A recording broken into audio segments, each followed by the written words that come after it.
नमस्कार साथियों, मैं अनूप चौधरी स्वागत करता हूं आपका सक्सेस विद अनूप में। साथियों, व्याख्यान कार्यशाला में बिजी होने के कारण आपकी एक दिन की क्लास मिस हो गई।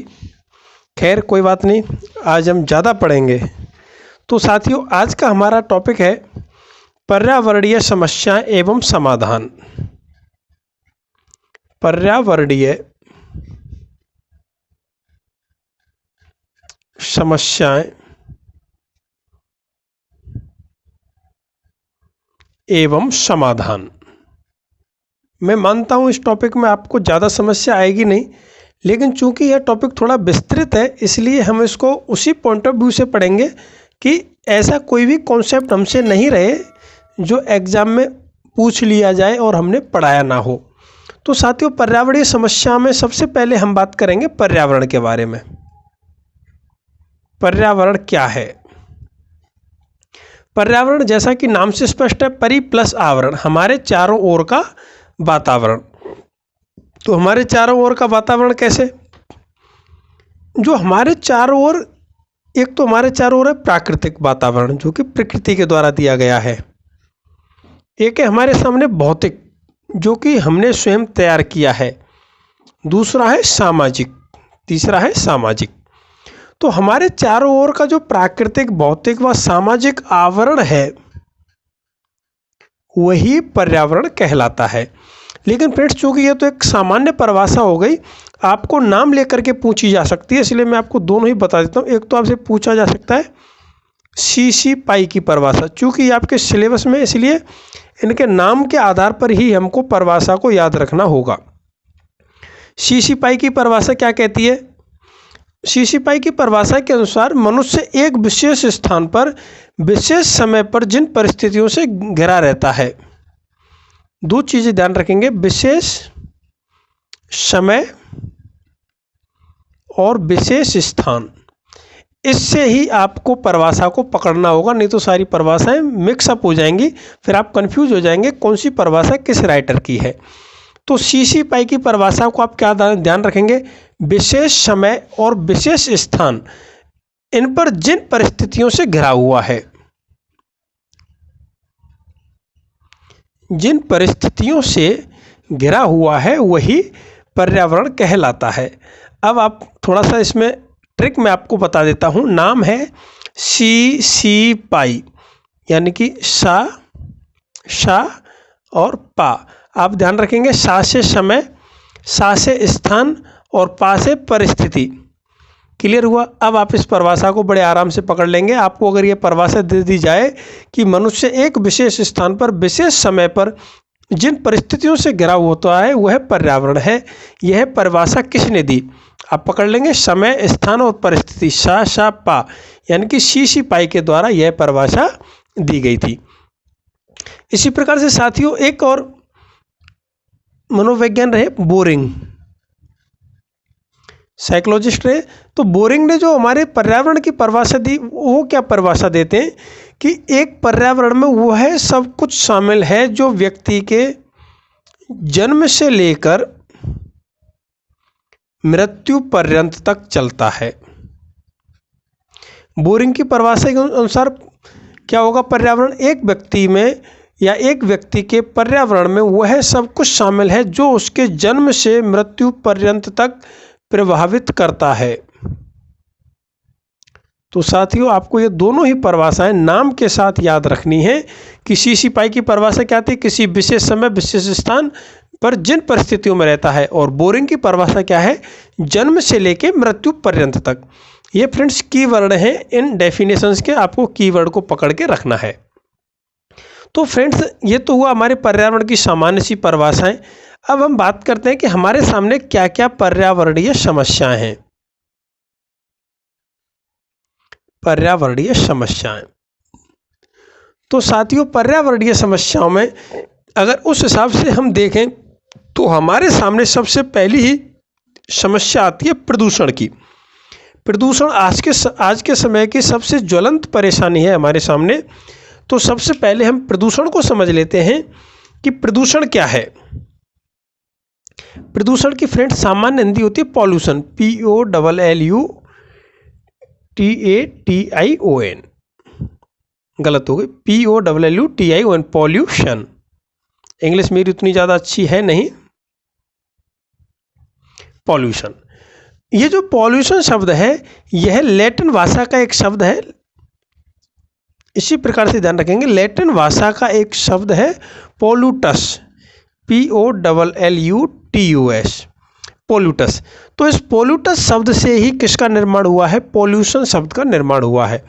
पोल्यूटस का लैटिन भाषा में जो अर्थ होता है वह होता है दूषित करना। पोल्यूटस का अर्थ क्या हुआ? दूषित करना। तो क्लियर फ्रेंड्स, आपको प्रदूषण शब्द लैटिन भाषा के पोल्यूटस से बना है और पोल्यूटस का अर्थ क्या होता है? दूषित करना।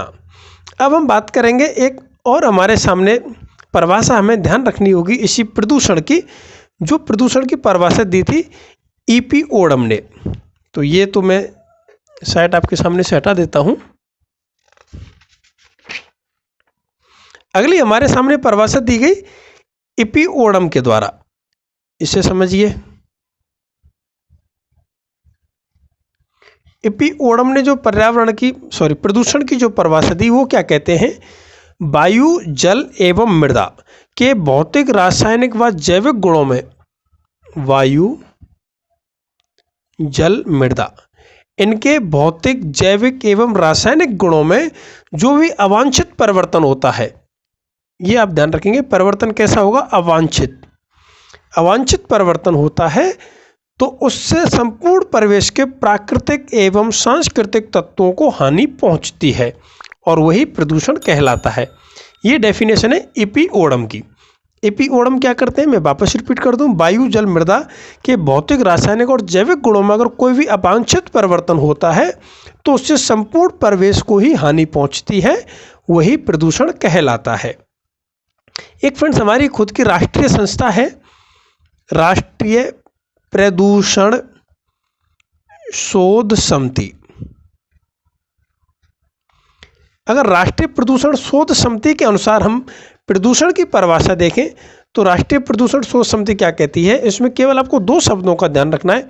E.P. ओडम तो वर्ड यूज करते हैं अवांछित, जबकि जो हमारी राष्ट्रीय प्रदूषण शोध समिति है यह वर्ड यूज करेगी नकारात्मक। तो अब परिभाषा क्या हो गई? वायु, जल तथा पृथ्वी के भौतिक, रासायनिक, जैविक गुणों में जो भी नकारात्मक परिवर्तन होता है उसी को हम क्या कहते हैं? प्रदूषण कहते हैं। इसके बाद जो प्रदूषण फैलाता है, प्रदूषण फैलाने वाले जो तत्व हैं वो कहलाते हैं प्रदूषक।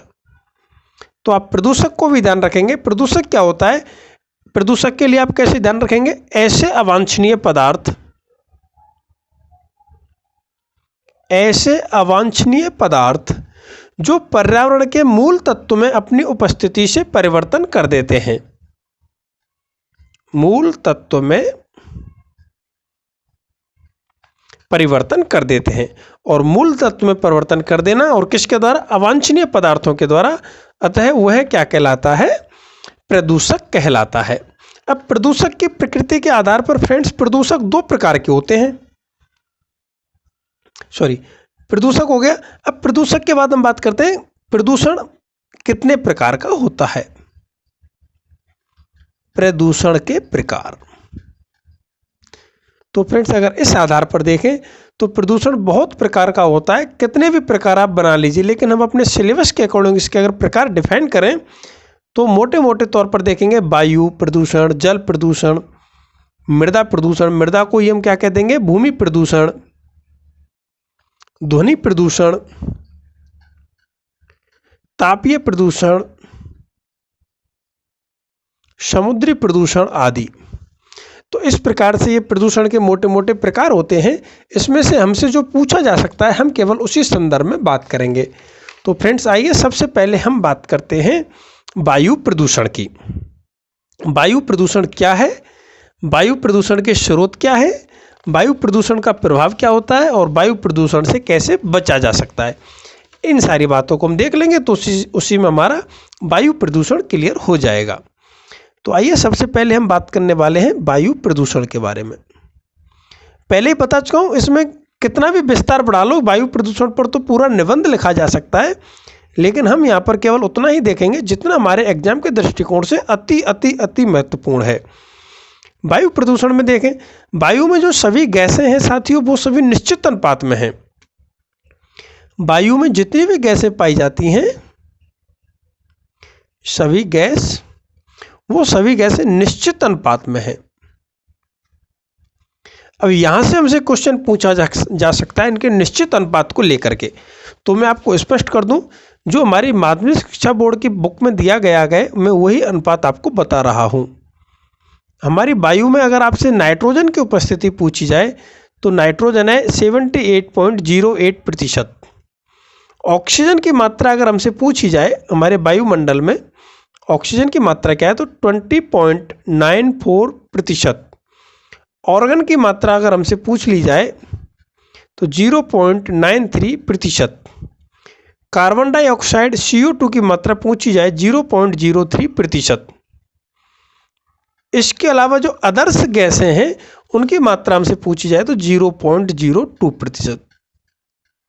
ये जो मात्राएं दी गई हैं ये हमारी माध्यमिक शिक्षा बोर्ड की बुक्स में दी गई हैं, इसलिए ऑथेंटिक सोर्स है, आप इनको रट लें। नाइट्रोजन की उपस्थिति 78.08, ऑक्सीजन 20.94, ऑर्गन 0.93, CO2 0.03, अदर्स 0.02। तो वायु प्रदूषण क्या हुआ, अगर इन गैसों की मात्रा में जरा सा भी अवांछित परिवर्तन होगा तो अवांछित परिवर्तन क्या कहलाएगा, वायु प्रदूषण कहलाएगा। वायु प्रदूषण कहलाएगा। क्लियर हुआ साथियों आपको। अब वायु प्रदूषण के स्रोत क्या हैं, वायु प्रदूषण कैसे होता है। तो वायु प्रदूषण के हमारे सामने दो स्रोत हैं। एक तो स्रोत है प्राकृतिक प्रदूषण, एक तो वायु क्या प्रकृति के वायु प्रदूषण प्रकृति के द्वारा होता है, एक है मानवीय प्रदूषण जिसको हम अप्राकृतिक भी कह सकते हैं। तो प्राकृतिक की श्रेणी में आप किस किस को रख सकते हैं, जैसे आपने एग्जाम्पल ले लिया ज्वालामुखी का, तूफान, आंधियां, आग, ये सभी प्रदूषण हो गए प्राकृतिक, क्योंकि प्रकृति की वजह से ये प्रदूषण हो गए, इन पर किसी का भी बस नहीं चलता है। एक प्रदूषण होता है अप्राकृतिक। अप्राकृतिक की श्रेणी यानी कि स्वयं मानव के द्वारा जो प्रदूषण उत्पन्न किया गया है, इसमें क्या किया जाएगा, उद्योग, धूम्रपान, रसायनों का उपयोग आदि। तो क्लियर हुआ साथियों आपको, प्रदूषण के स्रोत दो प्रकार के हो गए, प्राकृतिक और अप्राकृतिक। अब साथियों यहां पर एक कॉन्सेप्ट आता है चीन रेड अलर्ट। चीन रेड अलर्ट क्या है, इसको आपको डेट के साथ याद रखना होगा, क्योंकि हाल ही में भारत और चीन के मध्य में युद्ध की स्थिति बनी रही थी। उस वजह से स्टूडेंट्स को, एस्पिरेंट को कंफ्यूज करने के लिए पूछा जा सकता है चीन रेड अलर्ट क्या है, क्योंकि इसका युद्ध से कतई संबंध नहीं है। तो उसको समझ ले। 30 नवंबर 2015, 30 नवंबर 2015 को चीन में ऐसी स्थिति हुई थी, चीन का बहुत बड़ा इलाका चारों तरफ से धुएं से घिर गया था, और धुएं से घिर जाने के कारण चीन के जितने भी औद्योगिक उत्पादन थे,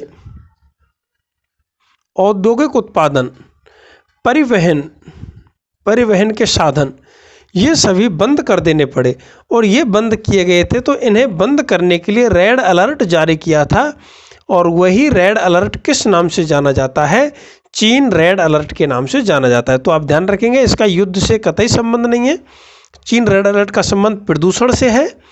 क्या घटना हुई थी, 30 नवंबर 2015 को चीन चारों तरफ से, चीन का बहुत बड़ा इलाका चारों तरफ से धुएं से घिर गया था, जिसको हम चीन रेड अलर्ट के नाम से जानते हैं। इस दिन यहाँ पर सारे जितने भी औद्योगिक संयंत्र थे, परिवहन के साधन थे, सभी बंद कर दिए गए थे।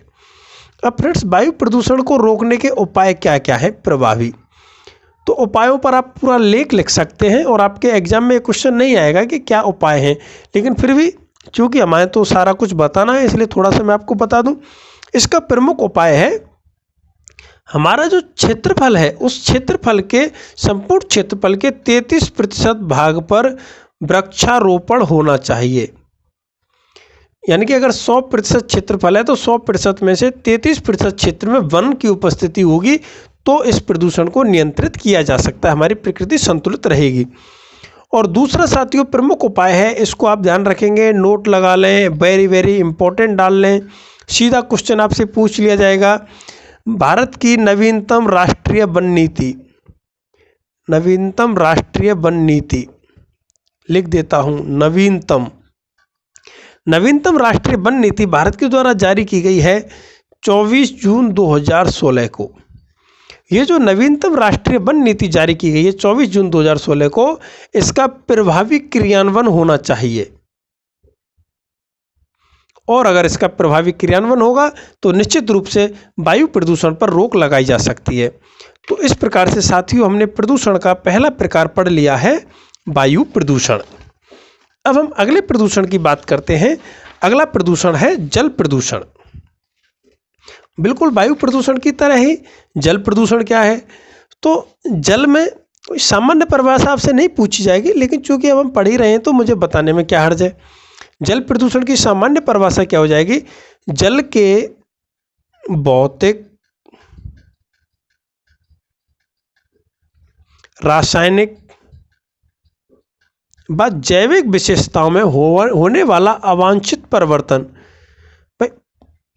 परिवर्तन हो सकता है लेकिन परिवर्तन कैसा हो, अवांछित।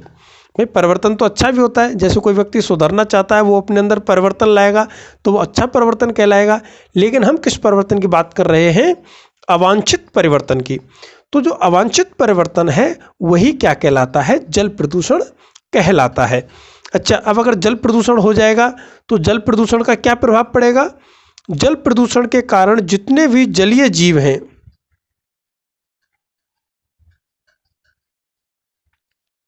जलीय जीवों की क्या हो जाएगी, मृत्यु हो जाएगी। जल के द्वारा क्या क्या बीमारी फैलती हैं, जैसे आपका एक तो हो गया हैजा, पीलिया, टाइफाइड, पेट के रोग, ये सभी बीमारियां किसके द्वारा फैलती हैं, जल प्रदूषण के द्वारा फैलती हैं। तो जल प्रदूषण के अगर हमसे दुष्परिणाम पूछ लिए जाएं तो क्या हो गया, सब जल प्रदूषण के कारण जलीय जीवों की मृत्यु हो जाती है, हैजा, पीलिया, पेट रोग के जैसे रोग फैल जाते हैं। अच्छा, जल प्रदूषण के कारण क्या हैं अगर आपसे पूछ लिया जाए तो भाई जल में अगर कोई अपशिष्ट पदार्थ मिला देंगे, जल में अपशिष्ट पदार्थ मिलाने से जल प्रदूषण होता है। तो कोई अलग से बात नहीं है कि हमें सब कुछ बहुत ज़्यादा रटना हो, बहुत याद करना हो। लेकिन जल प्रदूषण में हमारे सामने दो फैक्ट बनते हैं, वो दोनों फैक्ट आप ध्यान रखेंगे। एक तो फैक्ट बनता है यमुना नदी का। ये जो यमुना नदी है इसका पानी आज के समय में बिल्कुल भी यूज करने लायक नहीं है, क्योंकि जो कानपुर शहर है, कानपुर शहर में जो चमड़ा शोधन के कारखाने हैं, चमड़ा शोधन के कारखानों का जो गंदा पानी है वह यमुना नदी में डाला जा रहा है, जिससे यमुना नदी का पानी बिल्कुल गंदा हो गया है, बिल्कुल भी यूज करने के लायक नहीं है। एक आप ध्यान रखेंगे साथियों, नमामि गंगे प्रोजेक्ट, नमामि गंगे प्रोजेक्ट। ये नमामि गंगे प्रोजेक्ट क्या है, तो वर्तमान केंद्र सरकार के द्वारा जो गंगा नदी की सफाई करने के लिए योजना बनाई गई थी, उस योजना को ही नमामि गंगे परियोजना या नमामि गंगे प्रोजेक्ट के नाम से जाना जाता है। यह प्रोजेक्ट कब प्रारंभ हुआ, 2014 में प्रारंभ हुआ। किसकी योजना है, केंद्र सरकार की योजना। किस नदी को प्रदूषण मुक्त करने के लिए, तो गंगे से आप पकड़ पा रहे होंगे, गंगा नदी, गंगा नदी को प्रदूषण मुक्त करने हेतु। क्लियर साथियों।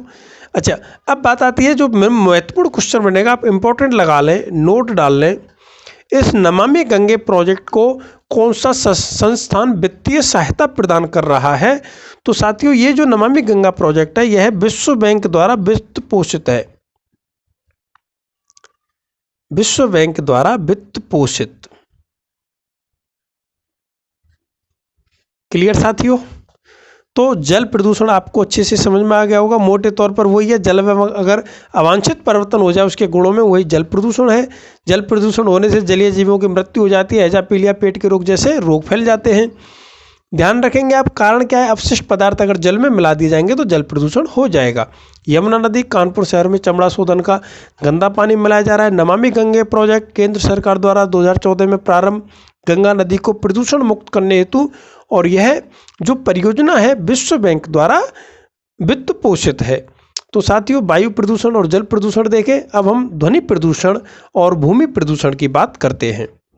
ध्वनि प्रदूषण, तो ध्वनि प्रदूषण क्या है, ऐसी ध्वनि जो एक निश्चित स्तर से अधिक हो जाए और हमें सुनते समय शारीरिक कष्ट दे, मानसिक कष्ट दे, तो उस ध्वनि को ही हम क्या कह देंगे, प्रदूषण की श्रेणी में रख देंगे। तो एक निश्चित परिभाषा क्या हो गई, जब ध्वनि एक निश्चित स्तर से अधिक, जब ध्वनि एक निश्चित स्तर से अधिक हो जाए व किसी व्यक्ति या समूह को शारीरिक एवं मानसिक स्तर पर प्रतिकूल प्रभाव डाले, शारीरिक एवं मानसिक स्तर पर प्रतिकूल प्रभाव डाले, तो उसे ही हम ध्वनि प्रदूषण कहते हैं। अच्छा, ध्वनि को मापने के लिए जो इकाई यूज की जाती है, ध्वनि को मापने के लिए जो इकाई है वो है डेसिबल। जैसे हम पानी को लीटर में नापते हैं, दूरी को मीटर में नापते हैं, उसी प्रकार से ध्वनि को किस में मापा जाता है, डेसिबल में मापा जाता है। जैसे अगर हमसे पूछ लिया जाए कि आदर्श ध्वनि क्या है, यानी ऐसी ध्वनि जिसे हम सुनना पसंद करते हैं, वह ध्वनि है फ्रेंड्स 80 से 120 डेसिबल।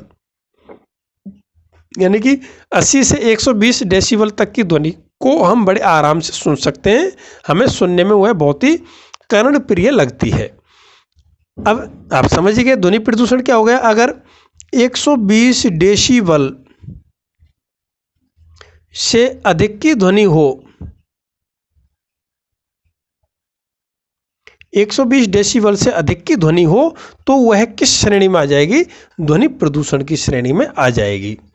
अब ध्वनि प्रदूषण का प्रभाव क्या होता है हमारी बॉडी के ऊपर, हमारे शरीर के ऊपर, तो ध्वनि प्रदूषण से सबसे ज़्यादा प्रभावित होता है हमारा मस्तिष्क। हमारे मस्तिष्क सबसे ज़्यादा प्रभावित होता है। जब हमारा मस्तिष्क प्रभावित हो जाएगा तो हम चिड़चिड़े हो जाएंगे, चिड़चिड़ापन आ जाएगा हमारे व्यवहार में, या बहरापन भी आ सकता है, या हम एकदम स्थायी रूप से बहरे हो सकते हैं। आपने देखा होगा, जैसे अगर हम ट्रेन के बगल में खड़े हों और ट्रेन एकदम से अपना हॉर्न बजा दे तो एकदम से सन्नाटा सा छा जाता है, तो वही बहरापन की श्रेणी में हम उसको रख सकते हैं। इसके बाद एक अन्य प्रकार का प्रदूषण है भूमि प्रदूषण। भूमि प्रदूषण को आप मृदा प्रदूषण भी कह सकते हो। मृदा प्रदूषण, तो मृदा प्रदूषण आप केवल इतना ही ध्यान रखें, मिट्टी अगर प्रदूषित की जाए, मिट्टी की गुणवत्ता में अगर कमी आ जाए, मिट्टी की गुणवत्ता में कमी आना ही भूमि प्रदूषण या मृदा प्रदूषण कहलाता है।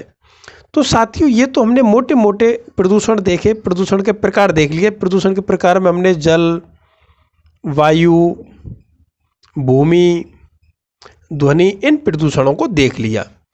चूँकि यहाँ से कोई क्वेश्चन बनने की संभावना नहीं है, जो क्वेश्चन बन सकते थे वो मैंने आपको मोस्ट इम्पोर्टेंट करके लिखा दिए हैं। तो आप पर्यावरणीय समस्याओं में जो सबसे पहली समस्या हमारे सामने थी प्रदूषण की, तो प्रदूषण में हमने मोटी मोटी बातें देख ली हैं। अब साथियों, जहाँ से सबसे ज़्यादा आपसे प्रश्न पूछे जाने की गुंजाइश रहेगी, अब मैं आपको वहीं लिए चलता हूँ। अगली जो हमारे सामने जो प्रमुख पर्यावरणीय समस्या है, वह पर्यावरणीय समस्या है साथियों हरित गृह प्रभाव। तो अगला बिंदु हमारे सामने हो जाएगा हरित गृह प्रभाव। आप निश्चित रूप से मान लें, पर्यावरणीय समस्याओं में से अगर प्रश्न आएगा तो हरित गृह प्रभाव हुआ, आपकी ओजोन परत हुई, आपकी अम्ल वर्षा हुई, या फिर भूमंडलीय तापन हुआ, ग्लोबल वार्मिंग हुई, इनमें से क्वेश्चन पूछने की संभावना रहेगी। तो सबसे पहले हम बात करते हैं हरित गृह प्रभाव की। हरित गृह प्रभाव क्या है, सबसे पहले आप समझ लो हरित गृह होता क्या है, इसकी क्या कार्य पद्धति है। तो मैं आपको हरित गृह की कार्य पद्धति समझा देता हूं। देखें, जो हमारी पृथ्वी पर ठंडे इलाके हैं, ठंडे इलाकों में वनस्पति ना के बराबर होती है। उसका कारण क्या है वनस्पति कम होने का, क्योंकि ठंडा इलाका है, जब ठंडा इलाका है तो वहाँ पर सूर्य का प्रकाश नहीं पहुँच पाएगा, और सूर्य का प्रकाश नहीं पहुँचेगा तो वनस्पति भी वहाँ पर नहीं हो पाएगी। तो इस वजह से वहाँ पौधों के लिए अतिरिक्त सूर्य के अतिरिक्त प्रकाश की आवश्यकता होती है। क्लियर हुआ? ठंडे इलाकों में पौधों को अतिरिक्त प्रकाश की आवश्यकता होती है। इस अतिरिक्त प्रकाश के लिए क्या करते हैं, मान लीजिए इस प्रकार से ये कोई पौधा हम ले लें एग्जाम्पल के रूप में, ये कोई पौधा है, तो इस पौधे को कांच से चारों तरफ से कवर कर देते हैं। कांच की परत से चारों ओर से कवर कर देते हैं।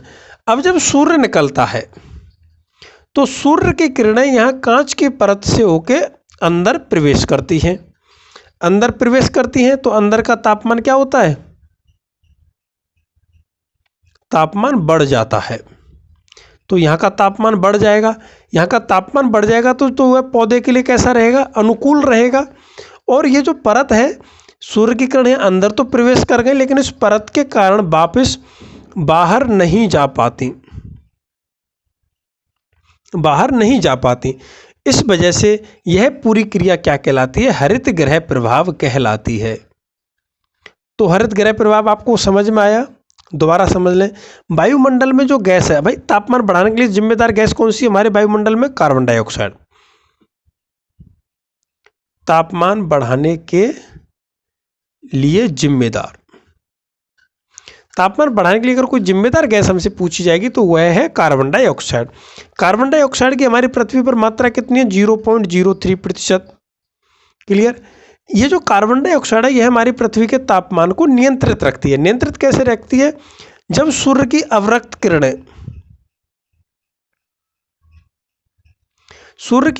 किरणें हमारी पृथ्वी पर प्रवेश करती हैं तो हमारी पृथ्वी उन्हें अवशोषित कर लेती है और अवशोषित करके उन्हें पुनः परावर्तित कर देती है। क्लियर हुआ? हमारी पृथ्वी तक आई, पृथ्वी ने अवशोषित किया तो उससे हमारी पृथ्वी की सतह गर्म हो गई और पुनः इन किरणों को हमारी पृथ्वी परावर्तित कर देती है। तो यह क्रिया क्या कहलाती है? हरित गृह प्रभाव कहलाती है। हरित गृह प्रभाव की हमने कार्य पद्धति को समझ ही लिया। अब बात करते हैं कि हमारी जो पृथ्वी है यह हरित गृह कैसे बन गई है। तो साथियों, हमारी पृथ्वी पर कुछ ऐसी गैसें बन गई हैं, अगर हम ये हमारी पृथ्वी ले लें तो हमारी पृथ्वी के चारों ओर इस प्रकार की गैसें बन गई हैं। यहाँ से ये सूर्य हुआ, सूर्य का प्रकाश हमारी पृथ्वी तक तो पहुँच रहा है, पृथ्वी की सतह को गर्म भी कर रहा है, लेकिन जो इंफ्रारेड किरणें हैं वह इस पृथ्वी की सतह से वापस नहीं जा पा रही हैं। ये जो इसके चारों ओर जो गैसों का आवरण बन गया है, ये गैसें इस सूर्य की किरणों को वापस परावर्तित नहीं होने दे रही हैं। उस वजह से हमारी पृथ्वी का तापमान लगातार बढ़ रहा है। क्लियर हुआ? हमारी पृथ्वी का तापमान कैसे बढ़ रहा है? हमारी पृथ्वी के चारों ओर कुछ इस प्रकार की गैसें बन गई हैं जहाँ से सूर्य की किरणें वापस परावर्तित नहीं हो पा रही हैं, और इससे वायुमंडल क्या हो रहा है हमारा? इससे वायुमंडल गर्म हो रहा है। क्लियर हुआ साथियों? अब वो हमसे पूछा जा सकता है, वो ये जो गैसें बनी हैं ये गैसें कौन कौन सी हैं? ये गैसें कौन कौन सी हैं? तो ये मैं आपको क्लियर कर दूं हरित गृह गैस करके। आपसे पूछ लिया जाएगा ऑप्शन में निम्न में से हरित गृह गैस है। तो साथियों, जो हरित गृह गैस है वो है, एक तो है आपकी कार्बन डाइऑक्साइड, प्रमुख गैस है। कार्बन डाइऑक्साइड को हम शॉर्ट में लिखते हैं CO2। CO2 गैस आपकी हरित गृह गैस है। एक है मीथेन, मीथेन को लिखा जाता है CH4। एक है नाइट्रस ऑक्साइड,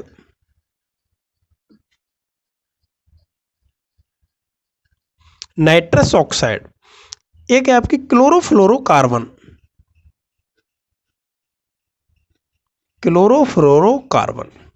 इन चारों गैसों को हरित गृह गैस के नाम से जाना जाता है। रिपीट कर दूं, carbon dioxide, methane, nitrous oxide और क्लोरोफ्लोरोकार्बन, इन चारों गैसों को हम हरित गृह के नाम से जानते हैं।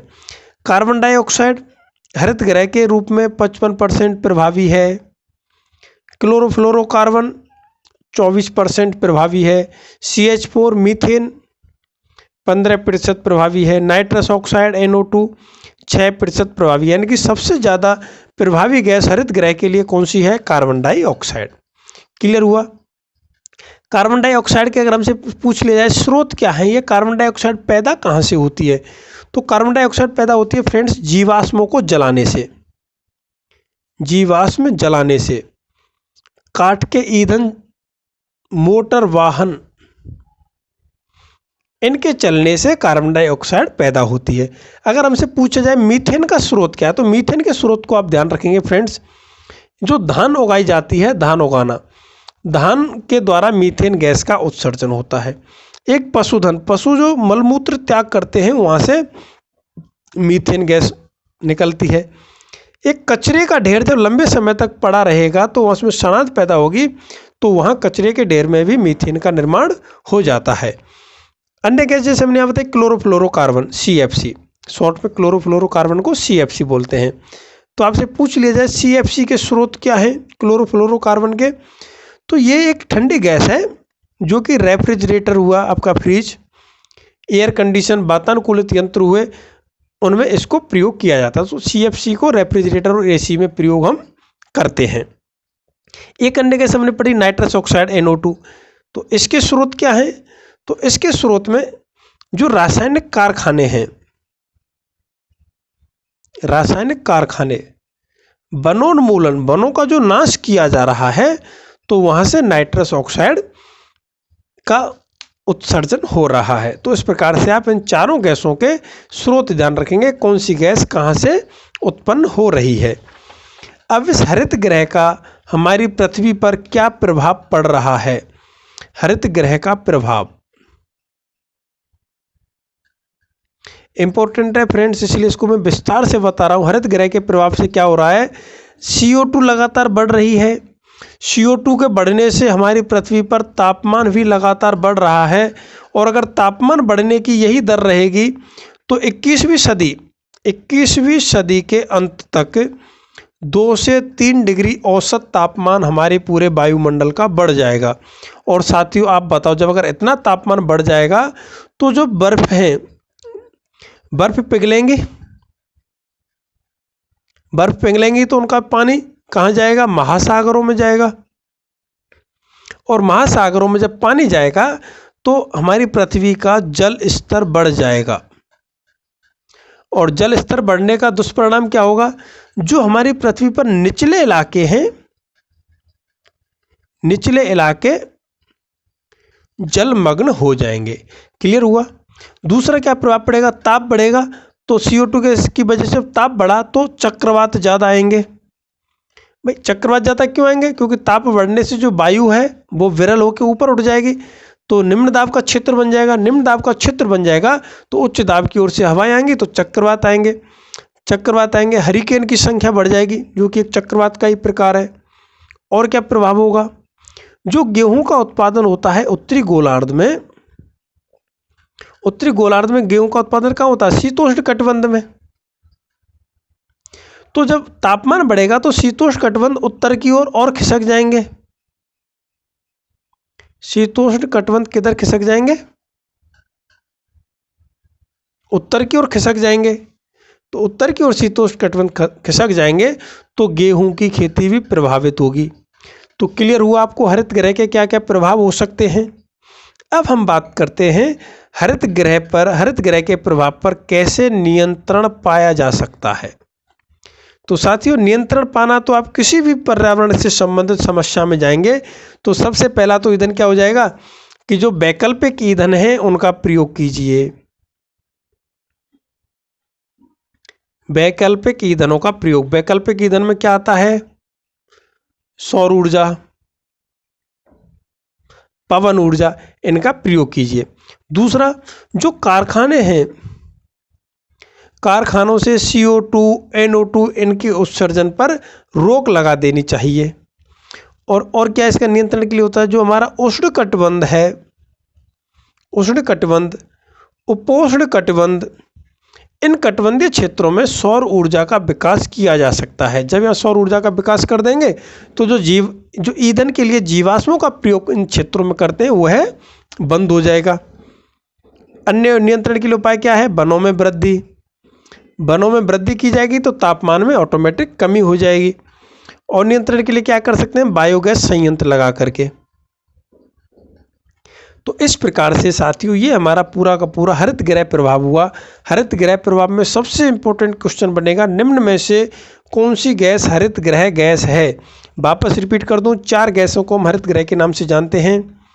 CO2 carbon dioxide, CFC chlorofluorocarbon, CH4 methane, NO2 nitrous oxide. इन्हें हरित गृह गैस के नाम से जाना जाता है। इनमें सर्वाधिक प्रतिशत किसका है? कार्बन डाइऑक्साइड का, उससे कम क्लोरोफ्लोरोकार्बन का। क्लियर हुआ साथियों? तो फ्रेंड्स अब हमने यहाँ तक देख लिया हरित गृह प्रभाव को। इसके बाद अगला जो पर्यावरणीय हमारे सामने समस्या है वह है ओजोन परत।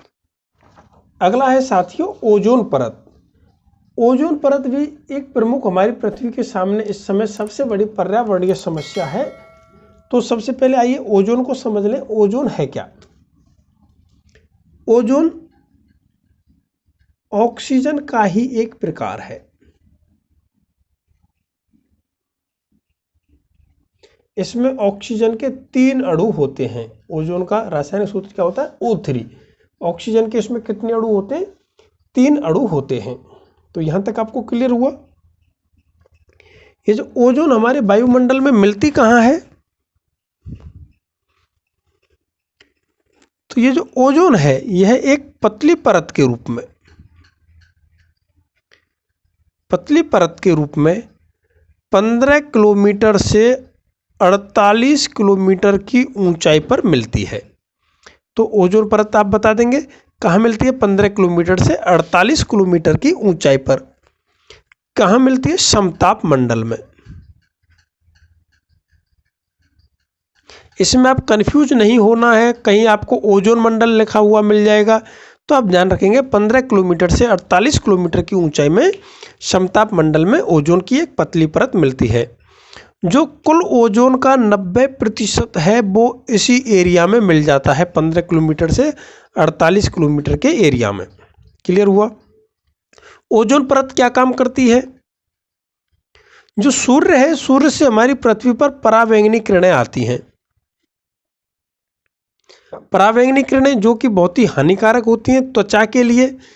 तो इन पराबैंगनी किरणों को सूर्य की जो ओजोन परत है वह अवशोषित कर लेती है, और जब अवशोषित कर लेती है तो ये पराबैंगनी किरणें हमारी पृथ्वी पर नहीं आ पाती हैं। तो ये हमारी ओजोन परत हमारे लिए फायदा पहुंचाती है। तो अब ऐसा क्या हुआ कि ओजोन परत का ह्रास हो रहा है, ह्रास यानी कि कमी हो रही है, क्षरण हो रहा है। तो ओजोन परत के जो क्षरण के प्रमुख कारण हैं, एक प्रमुख गैस इसके लिए जिम्मेदार है ओजोन परत के क्षरण के लिए, वो है CFC। थोड़ी देर पहले मैं आपको CFC के बारे में बता ही दिया है। CFC क्या है फ्रेंड्स? क्लोरोफ्लोरोकार्बन। ये CFC गैस ओजोन परत के क्षरण में प्रमुख जिम्मेदार गैस है। CFC के बारे में जान लें। CFC किस प्रकार की गैस है? रंगहीन, कोई इसका रंग नहीं है। गंधहीन, कोई सुगंध नहीं आती इसमें। विषहीन, चखने पर कोई शरीर में हमारा हानिकारक प्रभाव नहीं पड़ता, और लंबे समय तक स्थायी रहती है। तो इस प्रकार से ये इस CFC गैस की विशेषताएं, रंगहीन है, गंधहीन है, विषहीन है और लंबे समय तक स्थायी रहती है। इस CFC का उपयोग कहाँ होता है? तो थोड़ी देर पहले मैंने आपको बताया था रेफ्रिजरेटरों में, AC में। कहने का मतलब जो शीतलीकरण के उद्योग हैं, शीतलीकरण यानी कि जो आपने देखा होगा जहाँ हम आलू वगैरह रख देते हैं, कोल्ड स्टोरेज जो बोलते हैं, तो उन कोल्ड स्टोरेजों में इस CFC गैस का सर्वाधिक उपयोग किया जाता है। पता कैसे चला? सबसे पहले इसकी वजह से हमें नुकसान पहुंच रहा है हमारे पर्यावरण को।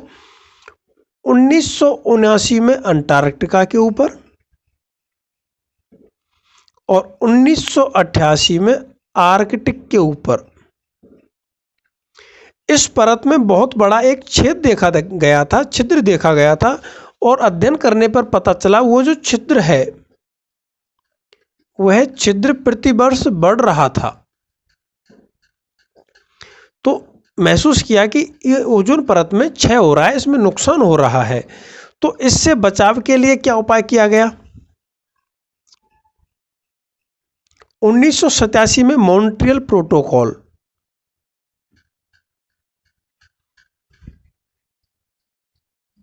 1987 में मॉन्ट्रियल प्रोटोकॉल और 1992 में लंदन कॉन्फ्रेंस आयोजित की गई और उनमें ओजोन परत के को क्षरण से बचाने के लिए निर्णय किया गया कि सन 2000 तक तो विकसित देश और 2010 तक विकासशील देश CFC के उत्पादन पर रोक लगा देंगे, CFC का बिल्कुल भी उत्पादन नहीं करेंगे। 2000 तक तो विकसित और 2010 तक विकासशील देश CFC के उत्पादन पर बिल्कुल रोक लगा देंगे। तो यहाँ आप ध्यान रखेंगे जो मॉन्ट्रियल प्रोटोकॉल है जो 1987 में हुआ, इस पर उस समय 150 देशों ने हस्ताक्षर किए। उन 150 देशों में हमारा भारत शामिल है। क्लियर साथियों? अब ओजोन परत की सुरक्षा के लिए और क्या रणनीतिक कदम उठाए गए? तो ओजोन परत के संरक्षण के लिए एक दिवस संयुक्त राष्ट्र के द्वारा एक दिवस घोषित किया गया, विश्व ओजोन दिवस। विश्व ओजोन दिवस कब मनाया जाता है साथियों? 16 सितंबर को। 16 सितंबर को, जो कि इंजीनियर्स डे होता है। आप ध्यान रखेंगे विश्व ओजोन दिवस भी कब मनाया जाता है? सॉरी, इंजीनियर्स डे 15 सितंबर को होता है। विश्व ओजोन दिवस कब मनाया जाता है?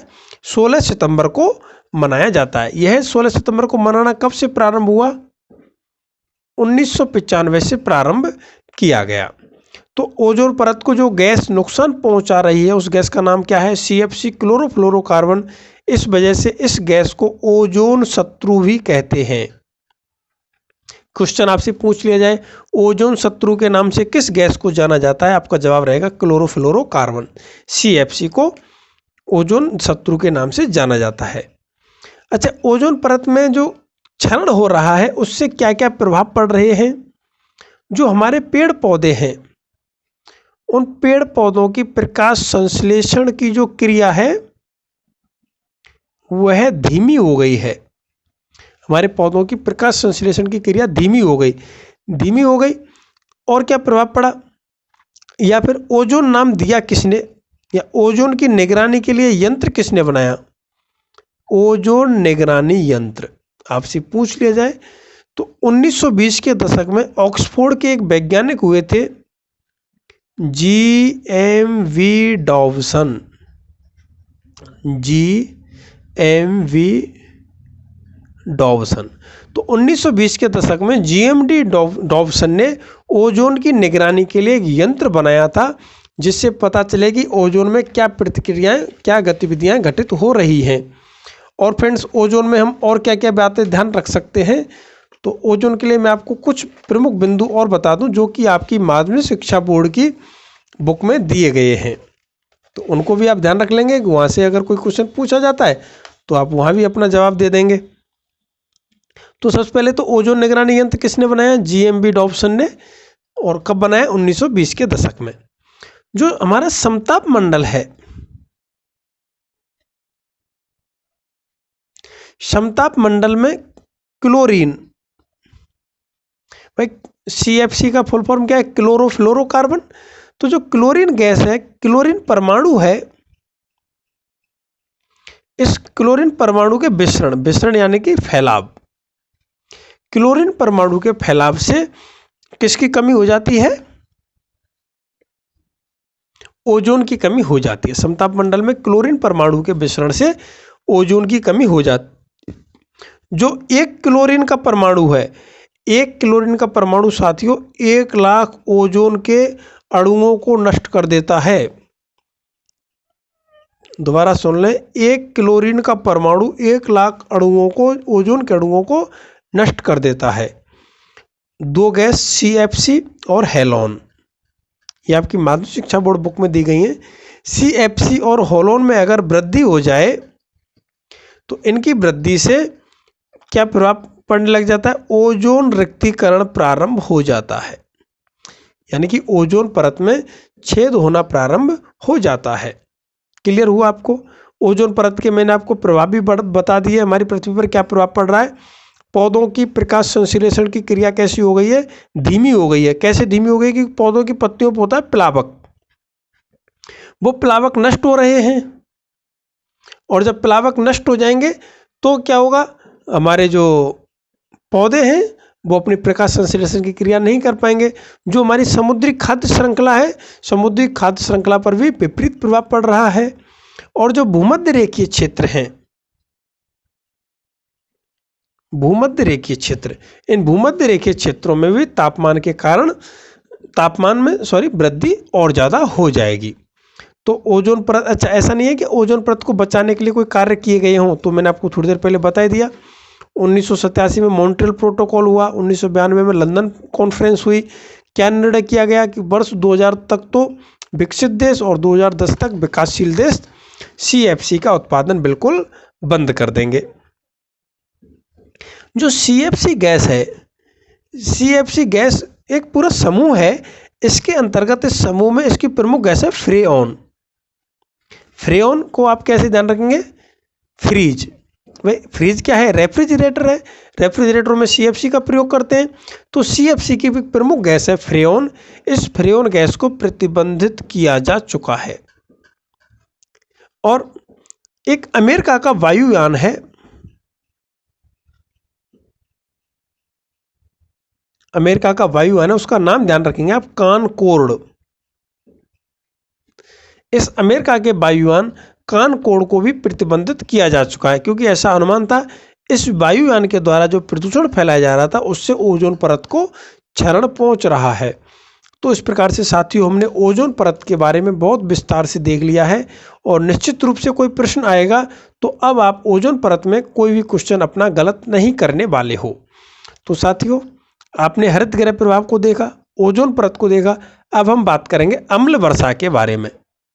साथियों आप लिख लो इस चीज़ को, अगर आपके लिए इस टॉपिक में से प्रश्न आया तो सबसे ज़्यादा प्रबल संभावना अम्ल वर्षा में से ही है। सबसे ज़्यादा प्रबल रूप से संभावना अम्ल वर्षा में से बनेगी कि आपसे यहाँ से कोई ना कोई प्रश्न पूछा जाएगा। अम्ल वर्षा क्या है, क्यों होती है, क्या इसका प्रभाव पड़ता है, इन सारी चीज़ों पर हम बारी बारी से बात करेंगे। सबसे पहले आप जाने अम्ल वर्षा का उपनाम है साथियों काली वर्षा। अम्ल वर्षा को काली वर्षा कहकर के संबोधित किया जाता है। अम्ल वर्षा के लिए जो उत्तरदायी कारक हैं प्रमुख, अम्ल वर्षा के लिए दो अम्ल हैं वो इसके लिए प्रमुख कारक हैं। एक तो है सल्फ्यूरिक अम्ल। सल्फ्यूरिक अम्ल को आपकी साइंस की भाषा में लिखा जाता है H2SO4। एक है आपका नाइट्रिक अम्ल। तो अम्ल वर्षा के लिए प्रमुख जिम्मेदार अम्ल हो गए साइट्रिक अम्ल, सल्फ्यूरिक अम्ल और नाइट्रिक अम्ल। ये सल्फ्यूरिक अम्ल का निर्माण कैसे होता है और नाइट्रिक अम्ल का निर्माण कैसे होता है? जो हमारे कारखाने हैं, कारखानों से धुआं निकलता है, और जो कारखानों से धुआं निकलता है वह होता है sulphur dioxide, SO2, sulphur dioxide. और यह धुआं वायुमंडल में जाता है, और वायुमंडल में जाकर के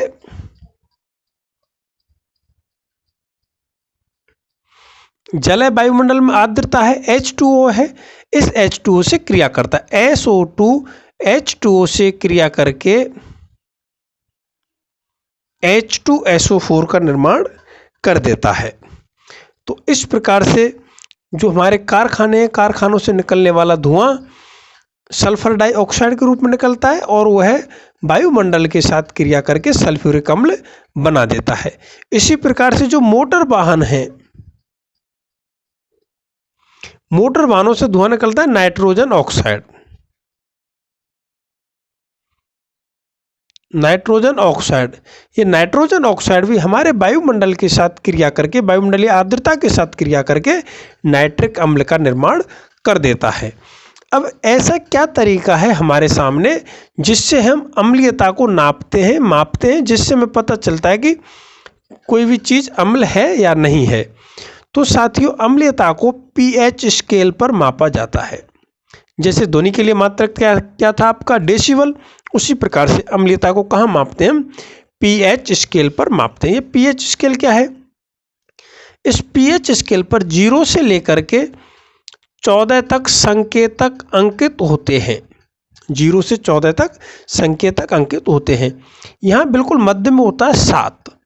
अगर किसी भी पदार्थ का pH अगर 7 है तो उसको हम बोलते हैं उदासीन। उदासीन से मतलब हुआ कि ना तो वह अम्ल है और ना ही वह क्षारीय है। अब अगर pH 7 से कम होगा, 7 से कम होगा तो अम्लीयता कहलाएगा, और अगर pH का मान 7 से ज़्यादा है तो वह क्षारीय कहलाएगा। क्लियर हुआ साथियों आपको? अब हम बात करते हैं, क्योंकि ये टॉपिक है हमारा अम्ल वर्षा, तो हम बात करते हैं वर्षा की। तो वर्षा का जो जल है, वर्षा के जल का जो सामान्य pH होता है वो होता है 5.6 से 6 के मध्य। वर्षा के जल का pH 5.6 से 6 के मध्य होता है। तो अब पता चलेगा आपको pH मान 7 से कम है तो जो वर्षा के जल की जो प्रकृति है वो कैसी होती है? अम्लीय होती है। तो अम्लीय तो है लेकिन अभी ये नुकसानदायक नहीं है। अगर वर्षा के जल का pH 5.6 से कम हो जाएगा तो 5.6 से कम हो जाने पर वर्षा का जल नुकसानदायक होता है। जो हमारी नदियां हैं, अगर उनका pH 5 से कम हो जाए तो नदियों का पानी जाता है समुद्रों में, महासागरों में, तो वहाँ जो जीव समूह है वह 10 गुना कम हो जाएगा। यानी कि अगर वहाँ 100 जीव हैं तो 100 में से वहाँ मात्र 10 जीव ही बचेंगे। तो अम्लीयता का जो सबसे प्रमुख असर पड़ता है, सबसे प्रमुख असर पड़ता है मछलियों पर। अम्लीयता के कारण मछलियों की जो प्रजनन क्षमता है, मछलियों की प्रजनन क्षमता कम हो जाती है। और साथियों, ये अम्लीयता का एक प्रमुख कारण क्या है मैं आपको स्पष्ट कर दूं। अम्लीयता का प्रमुख कारण को एक विशेष शब्द से जाना जाता है, उस शब्द को आप ध्यान रखेंगे, हाइवैक। हाइवैक का अर्थ है, जर्मनी भाषा का शब्द है, हाइवैक का अर्थ है वनों का कम होना, वनों का मुरझाना। तो वनों के कम हो जाने के कारण भी अम्लीय वर्षा में वृद्धि हुई है। इस अम्लीय वर्षा से और क्या फर्क पड़ता है? जो हमारी भवन हैं, इमारत हैं, वो नष्ट हो रहे हैं। जैसे आप उदाहरण के रूप में हमारे ताजमहल का उदाहरण ले सकते हैं। ताजमहल कैसे बना हुआ है? संगमरमर से। तो इससे अम्ल वर्षा पर एक परत जमा हो जाती है और वो परत धीरे धीरे समय के साथ नीचे गिर जाती है। तो इससे जो भवन हैं, सरकारी इमारतें हैं, पुरानी ऐतिहासिक इमारतें, उनका क्षरण भी हो रहा है। तो आप ध्यान रखेंगे साथियों, हमारा जो वातावरण है उसमें H2SO4 सल्फ्यूरिक अम्ल के कारण 60 से 90% तक अम्लीयता होती है। और दूसरा हमने पढ़ा था नाइट्रिक अम्ल HNO3, उसके कारण 30 से 40% अम्लीयता होती है। क्लियर हुआ आपको? मैंने आपको बताया था जो सल्फर डाइऑक्साइड है वह आर्द्रता H2O के साथ क्रिया करके क्या बना देता है? H2SO4 सल्फ्यूरिक अम्ल बना देता है। उसी प्रकार से जो नाइट्रोजन ऑक्साइड था वो है आर्द्रता के साथ क्रिया करके HNO3 का निर्माण कर देता है। H2SO4 तो कहलाता है आपका सल्फ्यूरिक अम्ल और HNO3 कहलाता है नाइट्रिक अम्ल। और ये दोनों ही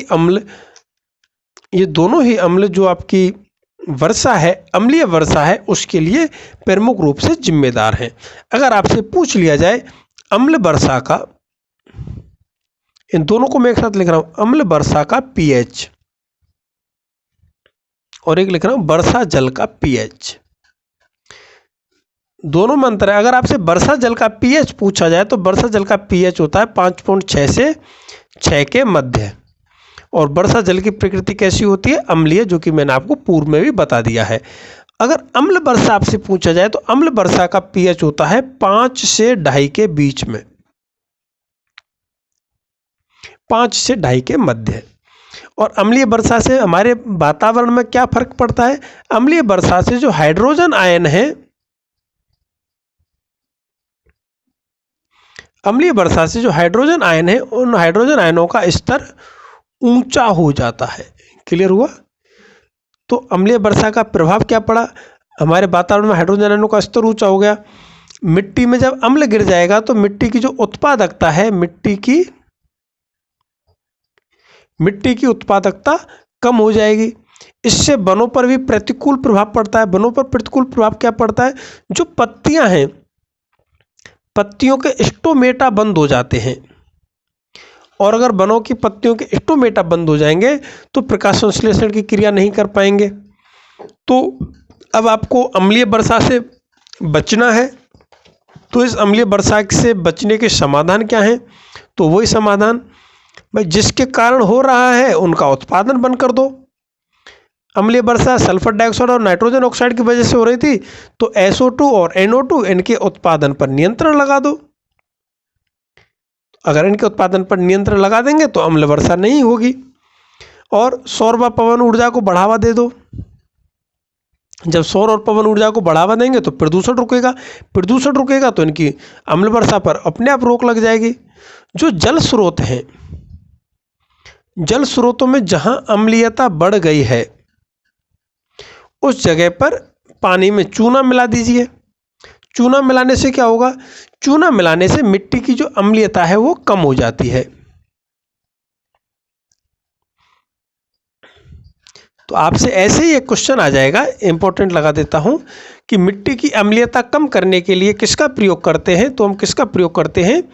चूने का प्रयोग करते हैं। क्लियर हुआ साथियों आपको? तो अब आप ध्यान रखेंगे कि अम्ल वर्षा इसीलिए आपको कहा जाता है कि जो पहली बारिश होती है, पहली बारिश में हमें कभी भी नहीं नहाना चाहिए। क्यों नहीं नहाना चाहिए? अगर आप नहाएंगे तो हमारे शरीर पे क्या हो जाएगी? खुजली हो जाएगी। क्लियर? तो खुजली से बचने के लिए, क्योंकि खुजली क्यों हुई? अम्ल वर्षा के कारण अम्ल गिरा था, अम्ल की वजह से हमारे खुजली हो गई, चकते हो गए शरीर में। तो पहली बारिश में नहाने से बचना चाहिए, क्योंकि वातावरण में बहुत सारा अम्ल जमा होता है, वह बारिश के साथ जमीन पर गिरता है और उससे हमारी त्वचा प्रभावित होती है। तो साथियों, ये आपका अम्लीय वर्षा का कॉन्सेप्ट भी क्लियर हुआ। अब फ्रेंड्स, एक अगला बिंदु आता है भूमंडलीय तापन। एक लाइन का है, इसको भी क्यों छोड़ना। भूमंडलीय तापन, भूमंडलीय तापन सुनने में थोड़ा कठिन लगता है, इसकी इंग्लिश आपकी सुनी हुई है ग्लोबल वार्मिंग। ग्लोबल वार्मिंग को हिंदी में क्या कहते हैं? भूमंडलीय तापन कहते हैं। तो भूमंडलीय तापन, पृथ्वी का ताप किस गैस से बढ़ता है? पहले भी बता दिया मैंने, CO2 की वजह से। CO2 में अगर वृद्धि होगी तो सीधे तौर पर हमारी पृथ्वी के तापमान में वृद्धि हो जाएगी। तो कार्बन डाइऑक्साइड की वजह से हमारी पृथ्वी के तापमान का बढ़ना ही ग्लोबल वार्मिंग कहलाता है। इस ग्लोबल वार्मिंग से क्या प्रभाव पड़ रहा है? जो हमारे अंटार्कटिका है, अंटार्कटिका की बर्फ पिघल रही है, और बर्फ वहाँ पिघलेगी तो और तापमान बढ़ रहा है, तो यहाँ पर पौधे और घास भी उगते हुए नजर आ रहे हैं। अब जब बर्फ पिघल जाएगी यहाँ से, तो वही चीज़ बात हो गई, पानी का स्तर बढ़ जाएगा महासागरों में, और जब पानी का स्तर बढ़ जाएगा तो जो निचला स्तर है, जैसे हमारा मुंबई शहर हो गया, पश्चिम बंगाल हो गया, बांग्लादेश हो गया, चीन का शंघाई शहर हो गया, ये शहर पानी में डूब जाएंगे। तो ग्लोबल वार्मिंग से अगर हमें बचना है तो सीधे तौर पर हमें किसका उत्पादन कम करना पड़ेगा साथियों? हमें CO2 का उत्पादन कम करना पड़ेगा।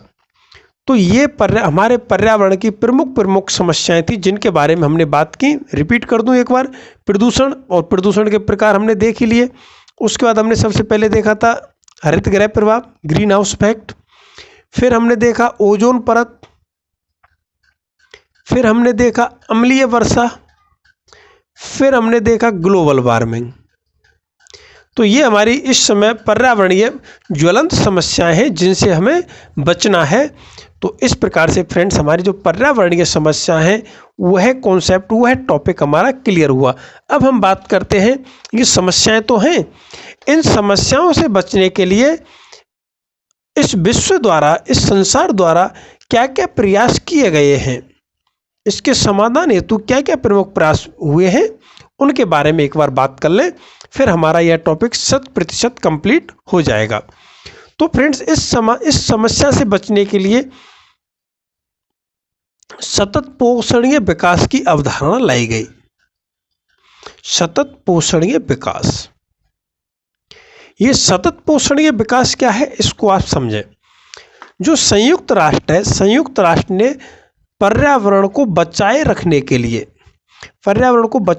लिए नॉर्वे के प्रधानमंत्री हुए थे, नॉर्वे के पीएम, उनका नाम मैं आपके लिए बता देता हूं, ग्रो हरलेम ब्रुटलैंड। ग्रो हरलेम ब्रुटलैंड जो कि नॉर्वे के पीएम थे, इनकी अध्यक्षता में एक समिति गठित की गई थी और वह समिति का नाम था संयुक्त राष्ट्र पर्यावरण और विकास आयोग।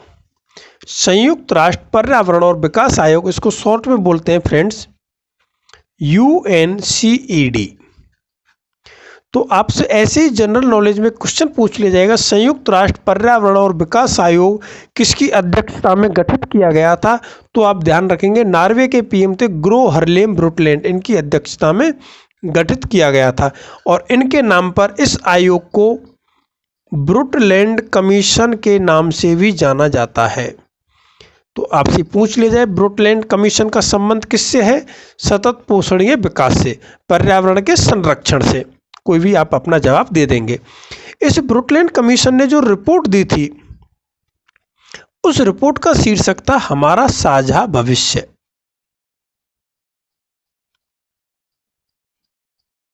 हमारा साझा भविष्य।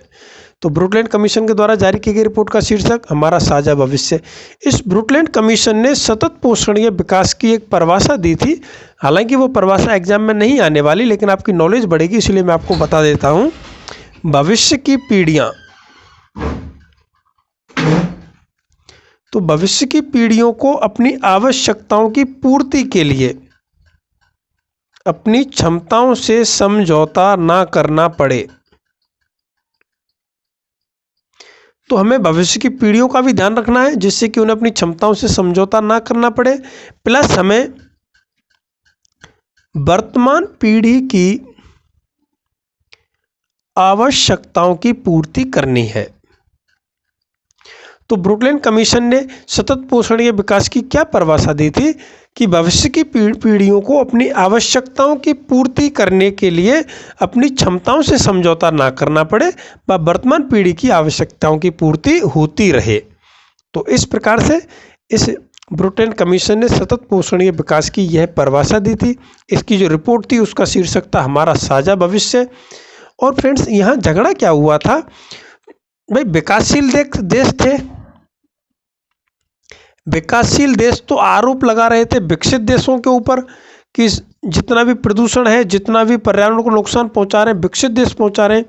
वहीं विकसित देश आरोप लगा रहे थे विकासशील देशों के ऊपर कि भाई यहाँ पर अनियंत्रित जनसंख्या वृद्धि हो रही है, तो ये अपनी आवश्यकताओं की पूर्ति के लिए पर्यावरण को सर्वाधिक नुकसान पहुंचा रहे हैं। लेकिन साथियों, इस बीच एक रिपोर्ट जारी हुई थी। इस रिपोर्ट में चौंकाने वाले तथ्य आए थे। जितना पूरे विश्व ने 1950 तक पर्यावरण को नुकसान नहीं पहुंचाया, उतना 1950 से और 2000 के मध्य अकेले अमेरिका ने हमारे पूरे पर्यावरण को नुकसान पहुंचा दिया। तब कहीं जाकर के इस परिभाषा पर सभी देश सहमत हुए और सबने पर्यावरण को बचाए रखने के लिए प्रयास करना प्रारंभ किए। तो पर्यावरण के लिए अगर हम प्रमुख सम्मेलन देखें, पर्यावरण की सुरक्षा के लिए जो प्रमुख सम्मेलन हुआ था, उसमें पहला सम्मेलन आप ध्यान रखेंगे जो इम्पोर्टेंट भी है, स्टॉकहोम सम्मेलन।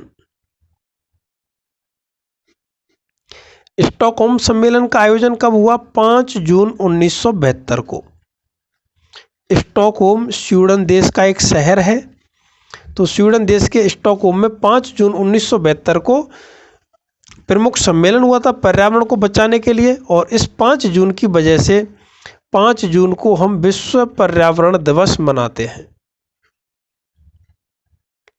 तो विश्व पर्यावरण दिवस कब मनाया जाता है? तो हमारा जवाब रहेगा 5 जून को। और 5 जून को क्यों मनाते हैं? क्योंकि इस दिन स्टॉकहोम सम्मेलन में पर्यावरण को बचाने के लिए सम्मेलन का आयोजन किया गया था। यहाँ 25 सूत्रीय घोषणा पत्र पर हस्ताक्षर किए गए थे। 25 सूत्रीय घोषणा पत्र पर हस्ताक्षर हुए थे। और कुछ हमारे अगर भारत में कुछ प्रमुख संस्थाओं की हम बात करें पर्यावरण को बचाने के लिए, भारत की प्रमुख संस्था, तो उनमें सबसे प्रमुख एक संस्था आती है काजरी। काजरी संस्था जो कि हमारे राजस्थान के जोधपुर शहर में स्थित है।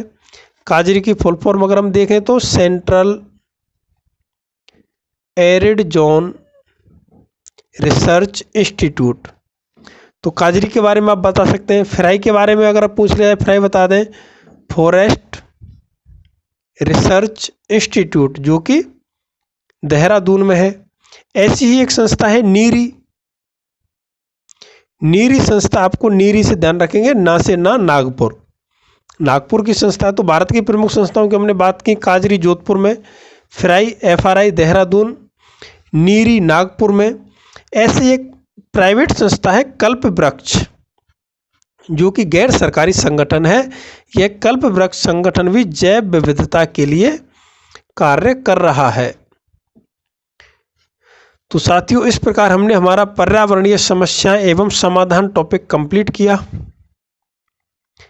पर्यावरणीय समस्याएं एवं समाधान, प्रयास हुआ है किया कि एक भी कॉन्सेप्ट हमसे छूट नहीं जाए। तो निश्चित रूप से अब यहाँ से बाहर कोई भी प्रश्न नहीं जाने वाला है। बाकी का इससे अगला टॉपिक, ये हमारा अपने ज्योग्राफी वाला पहला पार्ट था जो कंप्लीट हो चुका है। कल से इंडियन ज्योग्राफी की क्लासेस स्टार्ट हो जाएंगी।